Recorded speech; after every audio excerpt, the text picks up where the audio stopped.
ತಂದೆ ಎಂದರೆ ಪ್ರೀತಿಯ ನೆರಳು, ತ್ಯಾಗದ ಪ್ರತಿರೂಪ, ಜೀವನದ ಮೊದಲ ನಾಯಕ.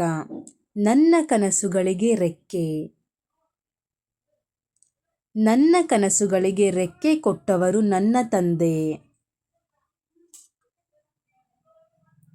ತಂದೆ ಎಂದರೆ ಕುಟುಂಬದ ಶಕ್ತಿ, ಮಕ್ಕಳ ಭವಿಷ್ಯದ ಬೆಳಕು. ತಂದೆಯ ಹೆಜ್ಜೆ ಗುರುತುಗಳೇ ಮಕ್ಕಳ ಯಶಸ್ಸಿನ ದಾರಿ. ನನ್ನ ಜೀವನದ ಮೊದಲ ಗುರು, ಮೊದಲ ಹೀರೋ, ಮೊದಲ ಸ್ನೇಹಿತ ನನ್ನ ತಂದೆ. ತಂದೆಯ ತ್ಯಾಗಕ್ಕೆ ಬೆಲೆ ಕಟ್ಟಲು ಸಾಧ್ಯವಿಲ್ಲ. ಅವರ ಪ್ರೀತಿ ಅಮೂಲ್ಯ. ಜೀವನದ ಕಷ್ಟಗಳ ನಡುವೆ ನಗುವುದನ್ನು ಕಲಿಸಿದವರು ತಂದೆ. ಪ್ರತಿಯೊಬ್ಬ ಮಗುವಿನ ಜೀವನದಲ್ಲಿ ತಂದೆಯೇ ನಿಜವಾದ ಸೂಪರ್ ಹೀರೋ.